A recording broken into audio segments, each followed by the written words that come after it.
What is going on, my specialist SPC here, and welcome to today's video.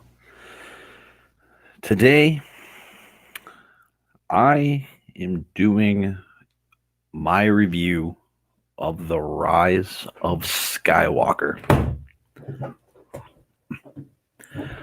So, guys, it's been about 24 hours since I have left the theater. Decided to just get home, kind of chill out, relax, and kind of just let it all sink in here. I actually was planning on maybe going to see it again today, but I don't think that'll be happening. So, before we actually start getting into the actual review, let's kind of take a little bit of like a throwback here to about 4 years ago. And it came to The Force Awakens back in 2015. That movie came out, and it was globally successful. So many people thoroughly enjoyed watching the film. Of course, obviously, I bring it up so many times that a lot of people just like to complain it's a complete retreading of A New Hope. I've already given you guys my thoughts on that already. And I believe, I'm actually going to look it up here really quick right now. So I believe the Rotten Tomatoes score was actually pretty good from what I can remember. But anyway, I guess while I'm still talking, globally successful, certified fresh. And of course, we get to Rogue One the following year. That was very, very successful as well. And then, of course, we get to the most controversial one, of course. We got to talk about it. The Last Jedi. It's at a 91% and only 43% of people actually enjoyed the film. Now, The Last Jedi really had a very divisive fan base, I guess we could say, when it came between critics and the audience. Of course, obviously, we all know the audience score was significantly low compared to the critic score. They gave it a 91. It was about a 43 for the actual critic or the fan base. We now have the exact same dilemma with The Rise of Skywalker. Because The Rise of Skywalker, as of right now, is at a 57%. So it is right now considered rotten. And not only is it considered rotten, but if you look at the audience score, 86% of people like this film. I'm also taking you guys back a couple of days ago here. Tuesday night I went to bed. Of course, I was watching some, pre-Rise of Skywalker videos because there were actually quite a few people who actually got to go see the film early. And there were only a few people who actually said it was good. And then, of course, I also got a thing on my Facebook that said that we were going to be getting the Rotten Tomatoes score the following morning at about 2. Well, I woke up Wednesday morning, pretty good mood, still, excited, hyped for The Rise of Skywalker. And then I saw the Rotten Tomatoes score. And when I first saw it, it was only at a 56%. And of course, obviously, they didn't have the audience score yet because only the critics got to go see it early. And I'm not going to lie, my heart sank. And I mean sank. And, I showed my fiance about it, and she told me, Don't worry about what the critics are saying. You just go see it yourself and get your own opinion on it, which I usually always do. Because I did the exact same thing with The Last Jedi when I actually started first kind of finding out about Rotten Tomatoes. I didn't know Rotten Tomatoes was actually a thing. And then I started watching more videos, the spoiler-free videos of what people were saying. Again, only a small handful of people were actually saying it was a very, very good movie. And a vast majority of people who I watched did not like the film whatsoever. So yesterday, I went to the movie about 11:30. Sat down, got my seat. Surprisingly, I went when it was actually pretty slow there. The theater was actually not very packed, so of course you got to sit through the half-hour previews and everything else. And then it finally started rolling. The film finally started going. And I'm not going to lie. When I first read the opening crawl, I was really worried. And I mean worried. But then after the movie finally started, it started getting very interesting, very good. And I'm going to tell you guys, I loved this film. I really, really loved this ending to the Skywalker saga. Granted, I'm sure a lot of people are not going to like it, and don't get me wrong, it does have some problems. I will willingly say that. But honestly, my review of this film in general, I actually don't have anything negative to say. I have more positives, and mixed is honestly more what I have when it comes to this very film. So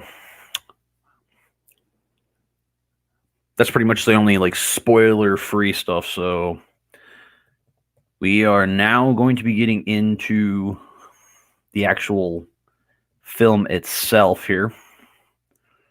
So I'm going to put this up here.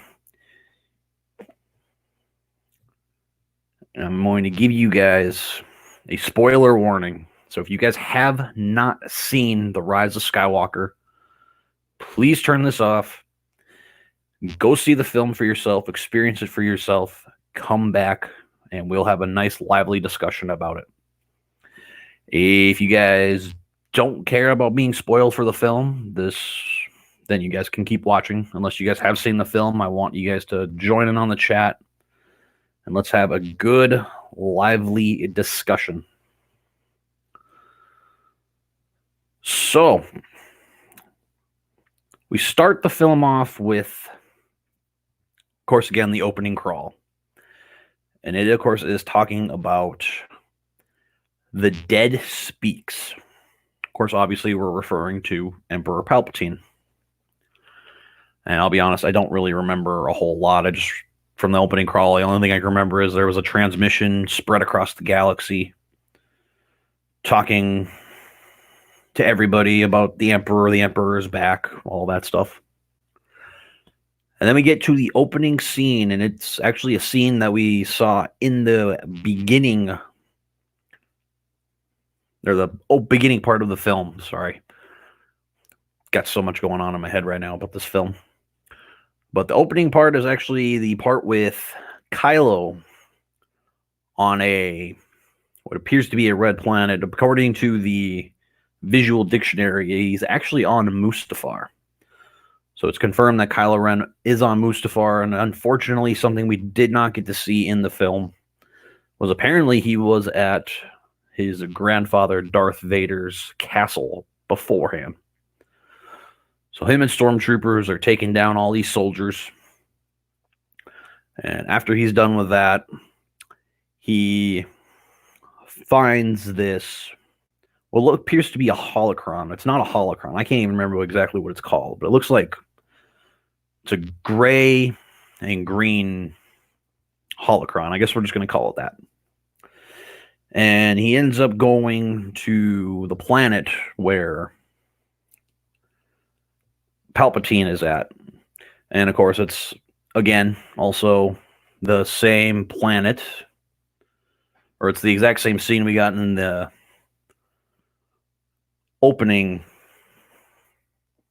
or the little clip. Sorry, I don't know why I'm having such a hard time trying to talk here. But he goes down, and of course, you get Palpatine talking to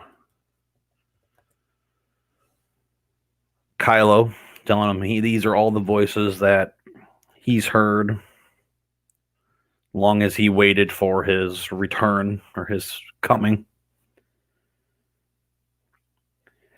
And basically sits there and tells Kylo everything. He says he knows who the girl is. He knows who Rey is. And it is pretty insane,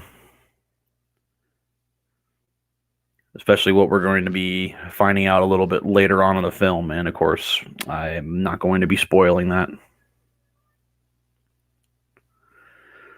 So then, of course, we get to Rey, and she is being trained by Leia in this film, which I actually liked quite a bit, because I really do like how, for a majority of the part, they handled Leia's presence in the film.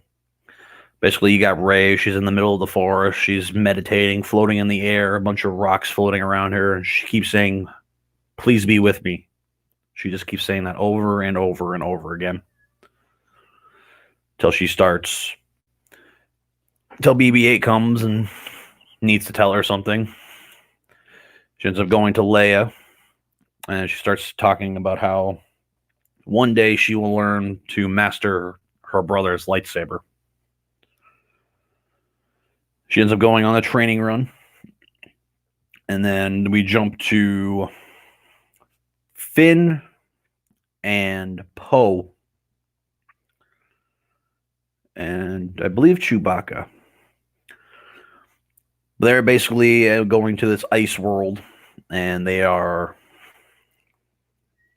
basically trying to get more information. They have information from a spy within the First Order, and they are trying to figure out what they've got planning, of course, now with this new transmission from the Emperor. And probably one of the best parts of the entire film is actually this opening part with them three, because a bunch of TIE fighters start coming around. Poe and Finn are fighting them off, and Poe, they're in the Millennium Falcon, and Poe actually does what's called light speed skipping. So basically, he's just going place to place, planet to planet, trying to lose them, trying to find all these different obstacles to get rid of the TIE fighters, which they end up doing, and then they end up going to the planet that Rey is training on. Cannot remember what the name of the planet is.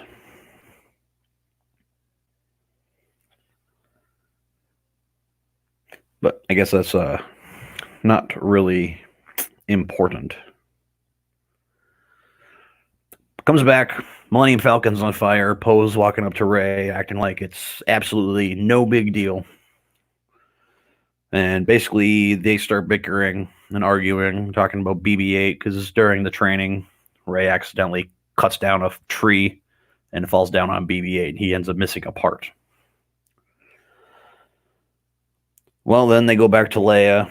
They all end up having to find different ways to go and stop the Emperor. And then they're talking about all sorts of different things. They even bring up to pull a holdo maneuver, and basically blast through them all at light speed. And somebody else ends up saying, well, that didn't work. That was a 1 in a million chance.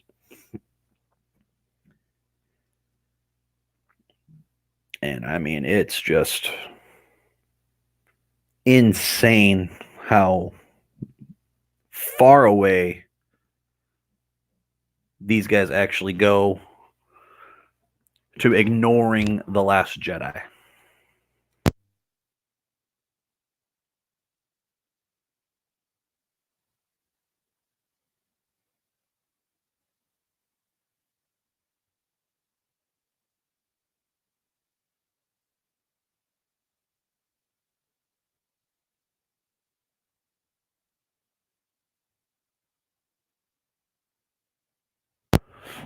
Sorry, guys, I had to go take care of something here real quick. Anyway, they're jumping around, head back to the planet, and then they basically say that Rey needs to go find this specific item to find where the Emperor really is. And of course, Poe, Rey, Finn, and Chewie all take off, along with C-3PO. He ends up coming with. And I honestly got to say, too, about that. 3PO actually plays a really big part in this film.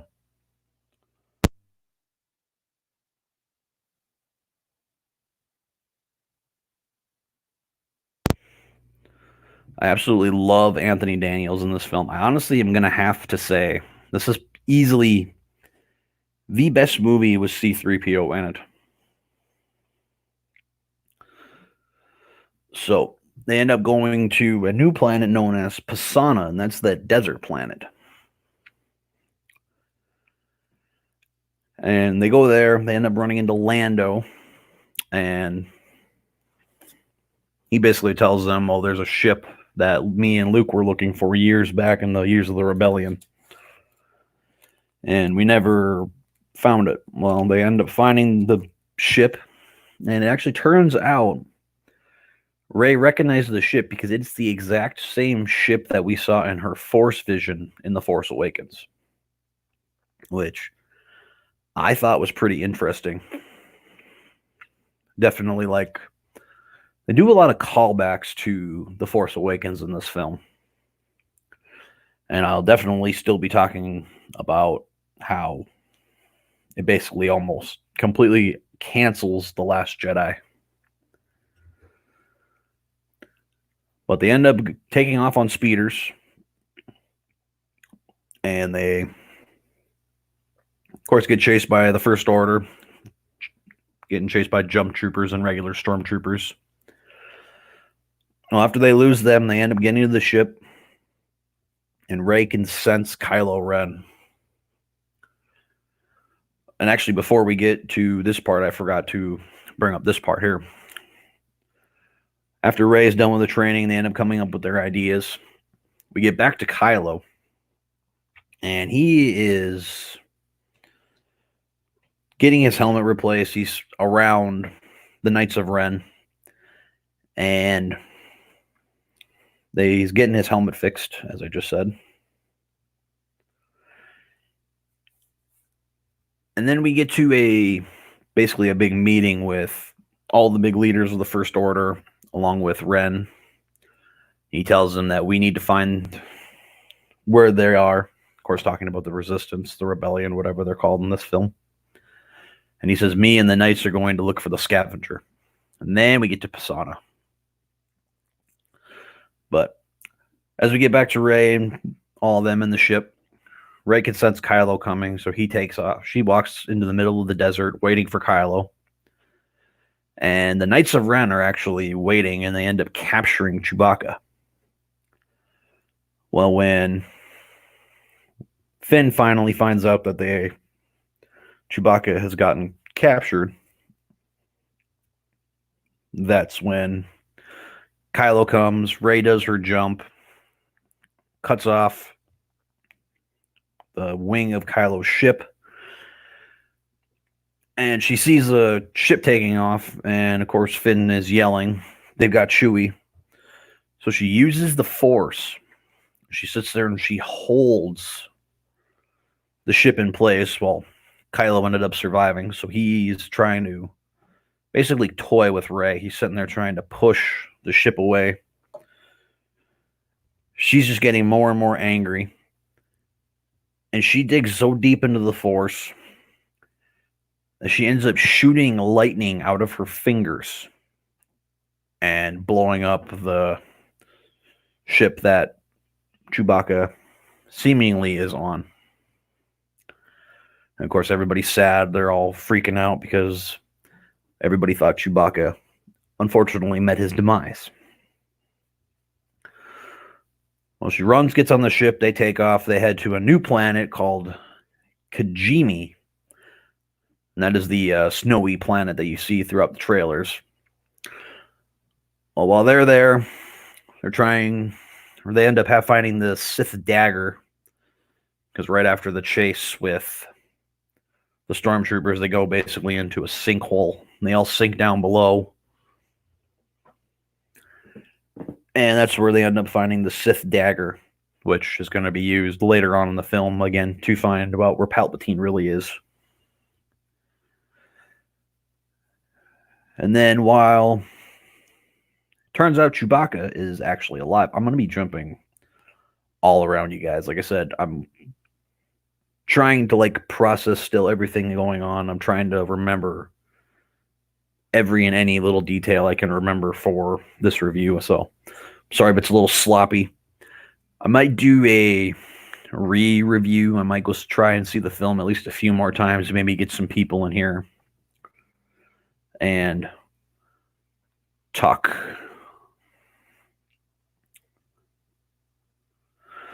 So, of course, we end up finding out that Chewbacca is still alive, stuck inside of a First Order ship.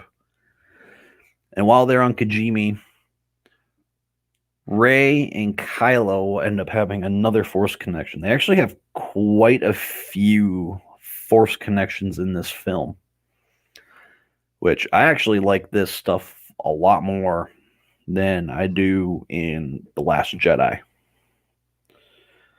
Because they actually did keep quite a few things from The Last Jedi, surprisingly, in this film.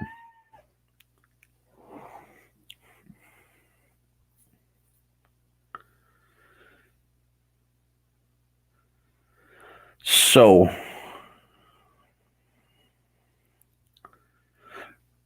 man, losing my train of thought again.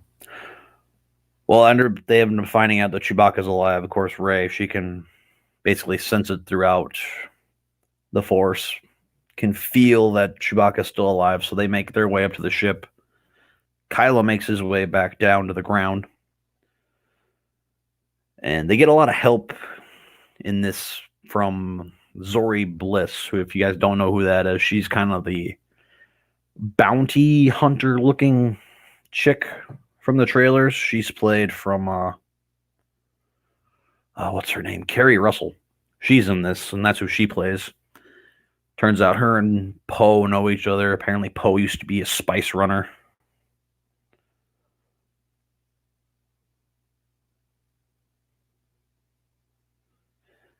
And this is also the scene, actually, where 3PO gets his memory erased.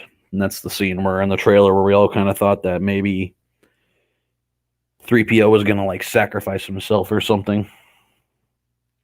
But it turns out he was just getting his memory wiped because he won't say what it says on the Sith dagger because it's against his protocol. So the only way to do it, they have to wipe his memory.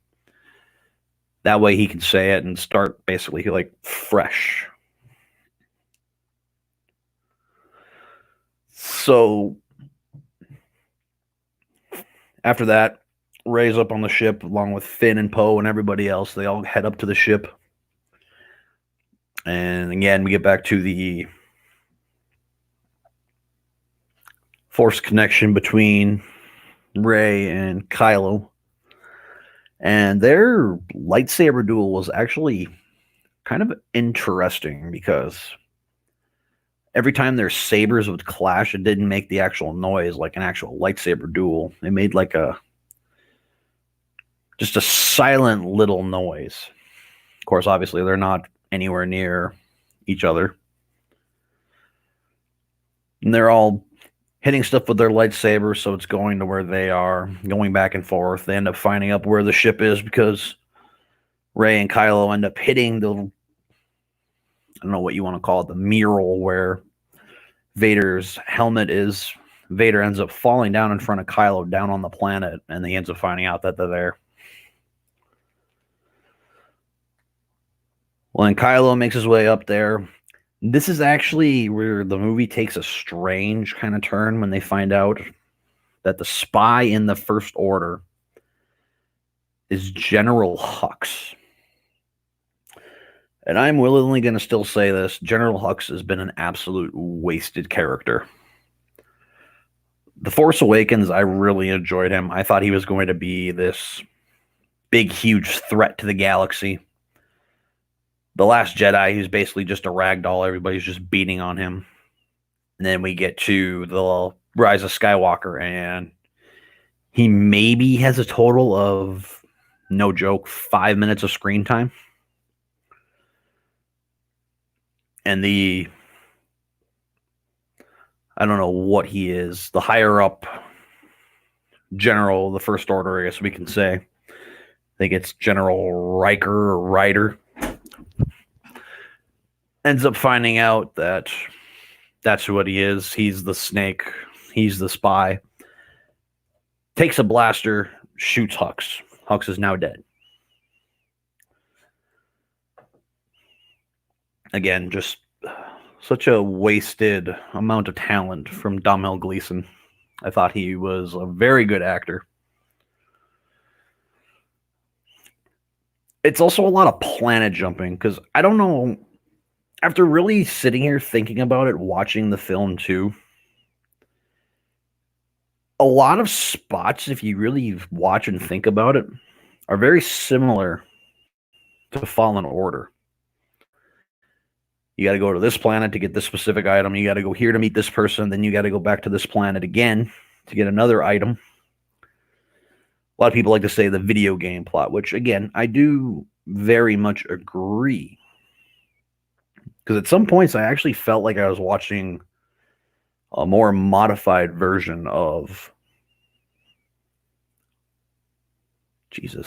Fallen Order. It was kind of weird. It really, it made me really sit here and, rethink of the entire story. And my mind was getting blown. I'm like, wow, this is, straight out of Fallen Order.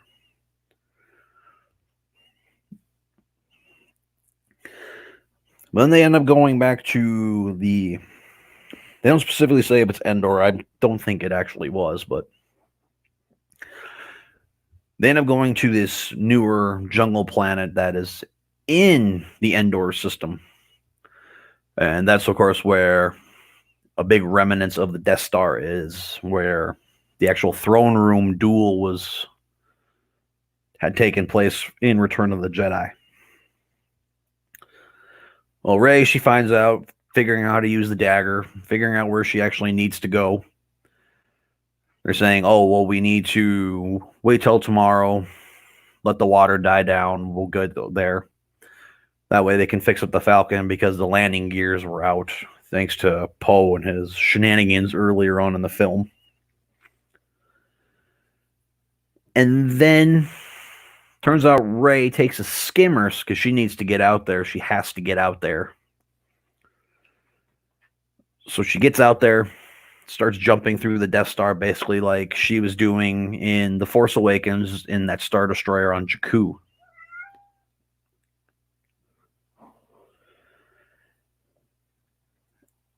After she finally starts jumping around, she ends up getting to the throne room.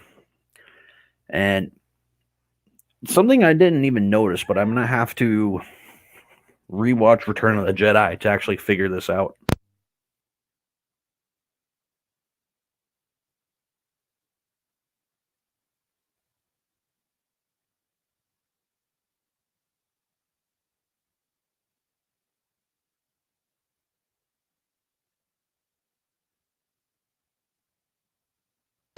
But there is an extra room. It's like a vault. She goes in there. This is actually where we get the Force vision, which I called. I'm going to gloat here a little bit because a lot of people were like, Rey's going to turn to the dark side. Didn't happen. It was a Force vision. Basically like the cave in Endor. Or not Endor, Dagobah. But it's Rey. She says, follow your destiny. They have like a, no joke, like a 10-second little lightsaber duel. She ends up getting pushed out of the door, and of course, there's Kylo waiting for her. They start having their big lightsaber duel, and it ends up going up to the surface. They start fighting on top of the Death Star. And I'm going to say this, unfortunately. For basically what would have been the last lightsaber duel of the franchise, I was a little disappointed.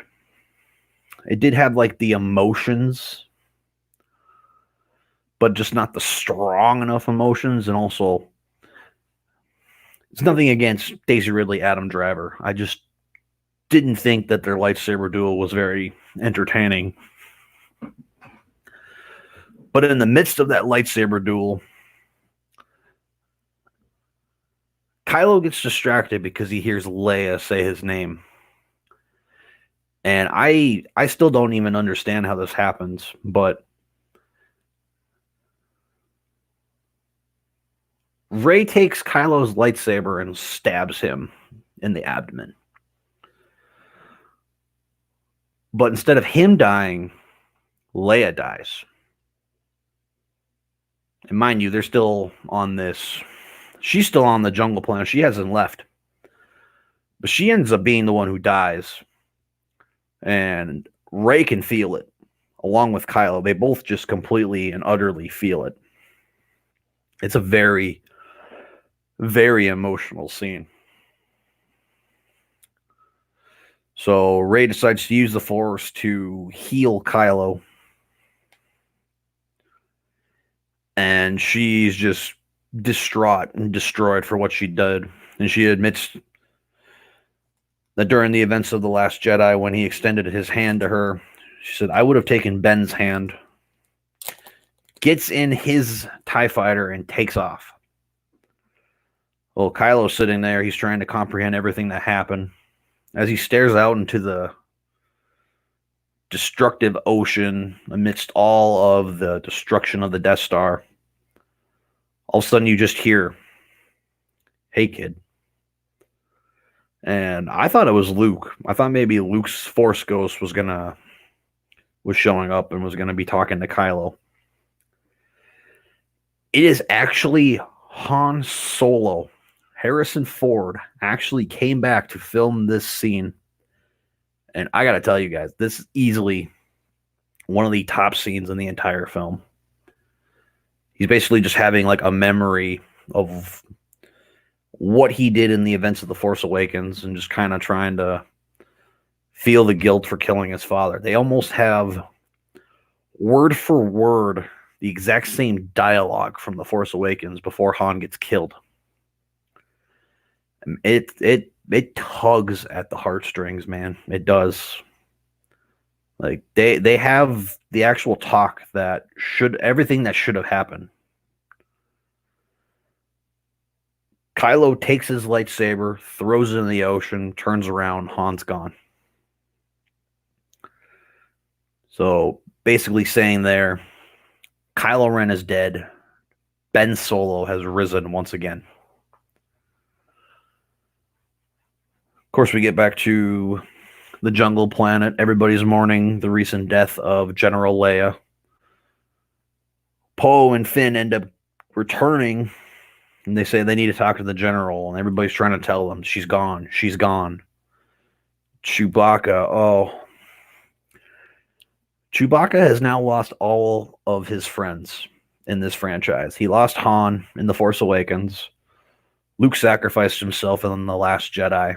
And Leia sacrificed herself here in The Rise of Skywalker. It's such a heartbreaking moment. Chewbacca just falls on the ground on his knees and he is just screaming and crying. I teared up, and a lot of people actually in the theater were getting pretty choked up too about it. We finally get back to Rey. She ended up actually going to Octo, and she just got so mad. I don't know how she did it, but she must have used the Force lightning from earlier in the film. Destroys Kylo's TIE fighter. She's sitting there just throwing stuff on the TIE fighter. She ends up taking Luke's lightsaber and she throws it into the fire. Well, before it hits, you see the hand of a ghost come out. And it turns out it is the Force ghost of Luke Skywalker. And probably the next best scene, back to back, in this entire film. It's a touching moment. Literally spitting again in the face of the Last Jedi, saying, "This is not how you treat a weapon. A Jedi's weapon should be treated with more respect." Because, of course, as we all know, the Last Jedi, Luke took the saber and threw it over his shoulder. He ends up talking to Rey, saying that no, he came to this island out of fear, and he should have stood up and risen. Basically how Luke Skywalker should have been in The Last Jedi. Of course, saying the infamous phrase from the trailers that confronting fear is the destiny of a Jedi. So he lifts up Rey's spirits, and Luke uses the Force and raises his X-Wing from the water. Again, a scene we did not get to see in The Last Jedi. That way Rey can get to where the Emperor is. Everything starts slowly coming together. The Resistance ends up finding out where Rey is because she's sending out a signal from an old rebellion signal from Luke's TIE fighter from Red 5. And they're saying that she's leading them to where everything is. So she's making her way. She lands on the Sith planet, walks in, gets down to where Palpatine is. She confronts him. And basically he's saying a majority of the things he said in every single film. Strike me down. That way his essence can go into her.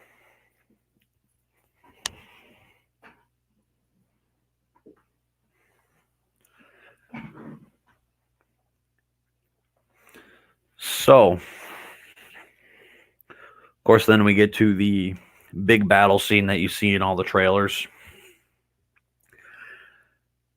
And Kylo actually ends up showing up later on while Rey is confronting Palpatine.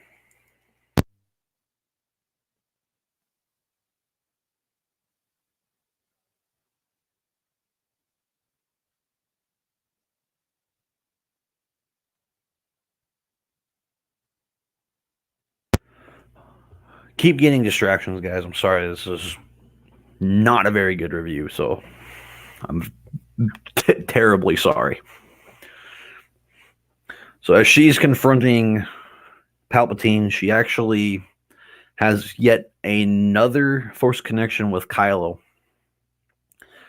She makes it seem like she's finally going to strike down Palpatine. She starts putting the saber behind her back like she's going to strike. And it disappears. Because as Kylo is making his way, or I guess we should say Ben at this point, is making his way to Rey, he gets confronted by the Knights of Ren. And he ends up getting the Legacy lightsaber. And I gotta tell you guys, the way he was waving that saber around and taking out the Knights of Ren, it just reminded me so much of Anakin from Episode 3. Like, it was mind-blowing. There were actually some parts I actually thought it was Anakin. I was sitting there watching, I'm like, wow, Ben is doing insanely good. Because the other thing I guess I didn't say is While Rey is on Octo talking with Luke, he ends up giving her Leia's lightsaber, and we get a small flashback of Leia actually being trained by Luke. And I gotta tell you guys, when they showed their faces, Mark Hamill's face looked exactly the way it did at the end of Return of the Jedi. Unfortunately, Leia, she looked a lot more of like a video game character. So I will willingly say the CGI on her did not really look all that great. But she's basically there. She's trying to take on the Emperor. Kylo takes out the Knights of Ren with ease. He shows up, and Palpatine basically just manhandles the both of them. Starts draining their essence. He starts slowly turning from a zombie. Like literally, he like the opening scene you see, he doesn't have pupils in his eyes. They're just white. He's just basically pure white. He's literally a zombie. Like it's crazy. He starts slowly turning into himself. He ends up taking care of Ben because Ben is more stronger than Rey at this point, and he rises first. Palpatine force pushes him, and Ben falls down a pit. Well, Rey ends up taking both the lightsabers. She ends up fighting against Palpatine for the final time. He's shooting Force lightning at her. She's sitting there with Luke and Leia's lightsaber going towards, bouncing back the lightning at Palpatine, and Palpatine just starts disintegrating, almost like Thanos at the end of Endgame this year. Palpatine is now no more. And of course, during the battle up in the sky, Palpatine is just overpowered in this film. He shoots up Force lightning straight up into the sky and just disables every single ship up in the sky of the Resistance. Everything finally gets up and running. People are dying left and right. Poe is about ready to give up, and finally Lando comes over, shows the Falcon and all of these other ships coming through, helping them, and the battle just ensues more. The Resistance wins. During the fight with Palpatine, Rey actually ends up dying. But not Kylo. Kylo is still alive. He's able to bring himself up from the pit, and he's trying to force heal her the way that she did to him earlier on in the film. It's not working. Or it actually doesn't work, sorry. It works, and they end up kissing. So we get our Reylo moment that a lot of people actually wanted. Kylo puts the rest... I keep calling him Kylo. I'm just so used to calling him Kylo Ren. Ben ends up putting the rest of his Force essence into Rey, and Ben dies. He ends up actually fading. He becomes one with the Force as well. And while he becomes one with the Force, Leia simultaneously becomes one with the Force. Of course, we get back to the jungle planet. Everybody's celebrating. The trio, along with Chewie, they all end up coming back together. One big happy ending. And this final scene in this film, you guys, to me, is what completely stole the show. Rey flies to Tatooine. She goes to the Lars homestead. She takes Luke and Leia's lightsabers and ends up burying them. She ends up taking off her own lightsaber, which from the bits and pieces we got to see of it in the film at the end, looks like it's from her staff. And she, on screen now, has the very first yellow lightsaber. She deactivates it. An older lady comes by, says, "No one's been here in years. Who are you?" She says, "Rey." And then, of course, the old woman asks, "Rey who?" Rey turns to her left, sees the Force ghosts of Luke and Leia, and she says, "Skywalker." The final word said in the Skywalker saga is Skywalker. Her and BB-8 go to the hill, see the iconic twin suns. The film ends. And I gotta tell you guys, that final scene broke me. I mean, broke me. Like, I was bawling.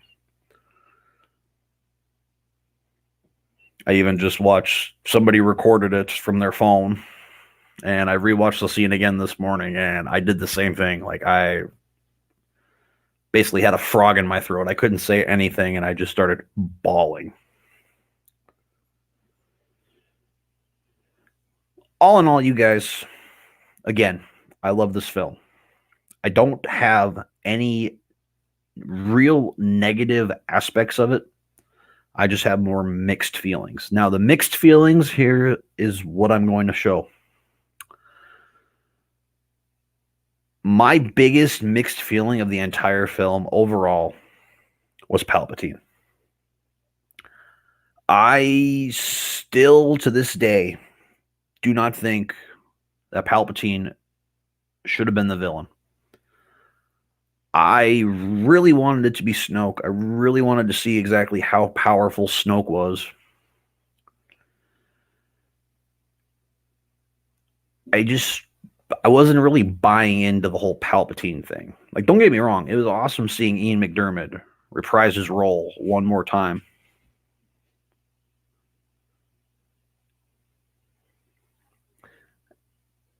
But basically, Palpatine was like being held onto by like a robotic. It looked like a crane to me, holding him, moving him around. Almost looked like he didn't even have a torso. It's just, of course, obviously Snoke getting killed off at the end of The Last Jedi really kind of put Abrams in this situation that we have.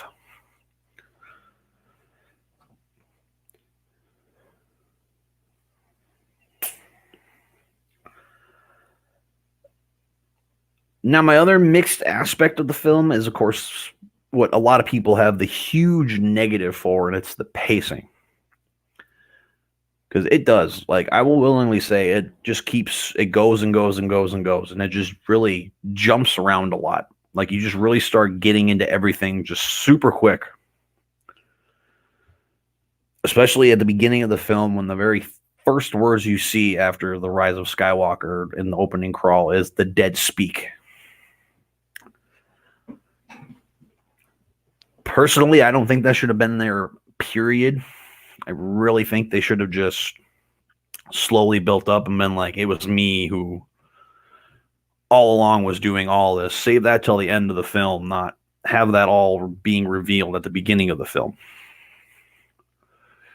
Because one of two things here should have happened. Either A, they should have added at least another like half hour to the film where they could have explained a little bit more. Or B, like I know a lot of people wanted, cut this in half. Make an episode 9 and an episode 10. Personally, I'm completely and 100% satisfied with what I got. Because, as I said at the beginning of this podcast, I was very scared and very nervous to go see this film because I did not want to be disappointed again. I had the exact same outlook and the exact same energy to seeing The Last Jedi that I did seeing The Force Awakens, and of course just left the theater with an unknown feeling.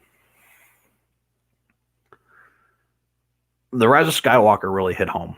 It really just, in a sense, canceled The Last Jedi. Just watching this film, I honestly don't think, and I know a lot of YouTubers are agreeing with this, The way this film goes, you don't even need to watch The Last Jedi anymore. Don't get me wrong, I'm still doing a Star Wars marathon. I'm still going to watch The Last Jedi regardless, but it is just crazy how JJ basically, I guess in a sense, gave a big middle finger to Rian Johnson. Of course, I've also stated that opinion about The Last Jedi and how way it was filmed and everything, but I will definitely say this is a lot higher up on my list than The Last Jedi is. Because this film, it answered some questions. It left us with more open questions. And real quick, guys, I want to talk about the 3 biggest and probably the best scenes in the entire film. I've already talked about 2 of them. The return of Harrison Ford as Han Solo in the little flashback vision, whatever you want to call it, with Ben.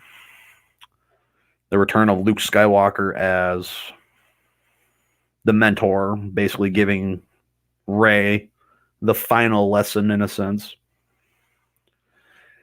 And a part I actually didn't talk about during the battle with Palpatine. While Kylo is, after Ben got pushed down into that pit, Rey just looks up and she starts hearing the voices of all the past Jedi. The ones that I clearly heard, I couldn't hear any other ones, but these are the ones that I could clearly hear. Yoda, Ben Kenobi, obviously, Qui-Gon Jinn, Luke Skywalker, and the most vague of them all, Anakin. He says, "Do what I have done before." Like, his voice is the clearest you hear out of all the Force ghosts. And this is also, I guess, in a mixed aspect, because I know this is one of the biggest gripes that Victoria was saying, and I definitely agree with her about, instead of it just being the voices of the Force ghosts, that they actually should have shown up at the end of the film to help Rey. Because Palpatine sits there and claims all the Sith live in me. She says all the Jedi live in me.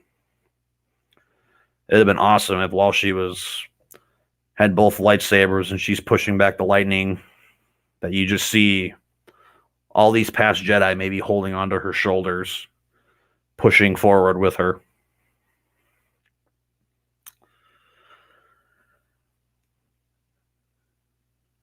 So guys, that is going to do it for my review of The Rise of Skywalker. Like I said, I'm going to go and try and see this film at least a few more times. I want to get a good feel for it. I want to try and maybe do another review.